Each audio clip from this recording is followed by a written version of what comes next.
Edward's exploit.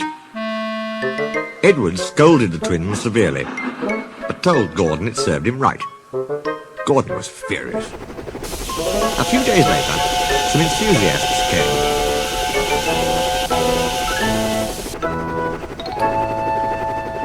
On their last afternoon, they went to the China Clay Works. Edward found it hard to start the heavy train.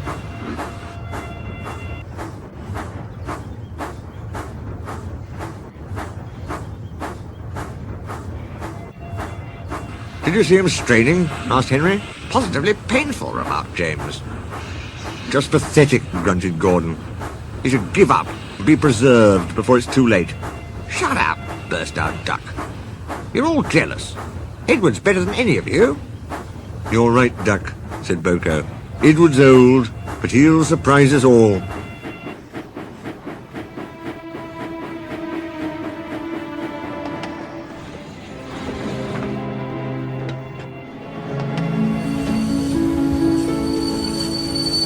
Bill and Ben were delighted with their visitors. They loved being photographed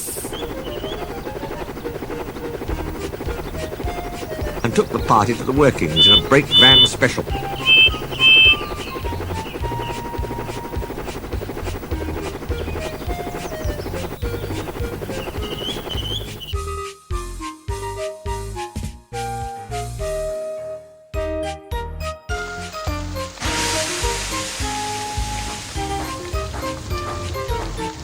On the way home, however, the weather changed.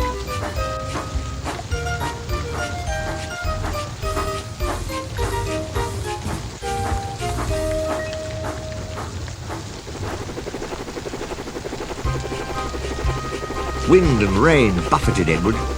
His sanding gear failed, his wheels slipped, and his fireman rode in front, dropping sand on the rails by hand. "Come on! Come on! Come on!" panted Edward breathlessly. "This is dreadful!" But there was worse to come. Before his driver could check them, his wheels slipped fiercely again and again. With a shrieking crack, something broke and battered his frame and splashes up and out of shape. The passengers gathered round while the crew inspected the damage. Repairs took some time. "One of your crank pins broke, Edward," said his driver at last. "We've taken your side rods off. Now you're a single, like an old-fashioned engine. Can you get these people home? They must start back tonight." "I'll try, sir," promised Edward. They backed down to where the line was more nearly level. Edward puffed and pulled his hardest, but his wheels kept slipping and he just could not start the heavy train. The passengers were getting anxious. Driver, fireman and guard went along the train, making adjustments between the coaches. "We've loosened the couplings, Edward," they said. "Now you can pick your coaches up one by one, just as you do with trucks." "That will be much easier," said Edward gratefully. So with the fireman standing carefully in front, the driver gently opened the regulator. "Come on," puffed Edward. He moved cautiously forward, ready to take the strain as his tender coupling tightened against the weight of the first coach. The first coach moving helped to start the second helped the third, and so on down the train. "I've done it! I've done it!" puffed Edward, his wheels spinning with excitement. "Steady, boy," warned his driver, skillfully checking the wheel slip. "Well done, boy! You've got 'em! You've got 'em!" And he listened happily to Edward's steady beat as he forged slowly but surely up the hill. The passengers were thrilled. Most had their heads out of the windows. They waved and shouted, cheering Edward on.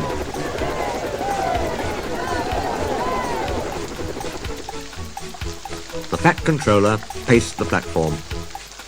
Henry with the special train waited anxiously too. They heard a beep beep. Then battered, weary but unbeaten, Edward steamed in.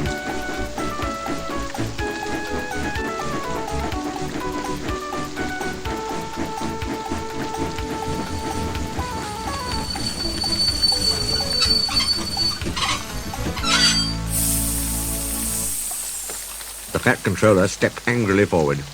He pointed to the clock. The excited passengers swept him aside. They cheered Edward, his driver and fireman to the echo before rushing off to get in Henry's train. Henry steamed away to another storm of cheers, but not before everyone knew Edward's story.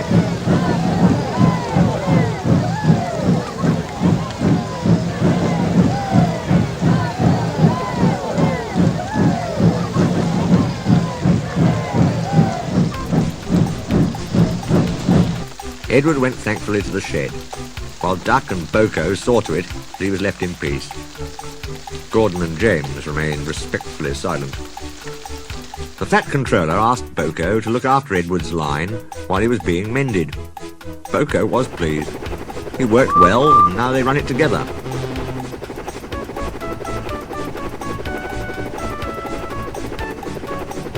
Bill and Ben still tease him, but Boko doesn't mind. He lives at Edward's station, but is welcome anywhere, for he is now one of the family. Donald and Douglas were the last to accept him, but he often helps with their goods trains. And the other day they were heard to remark, "For a diesel, yon Boko's nae such a bad sort of engine." That, the Caledonian twins, is high praise indeed.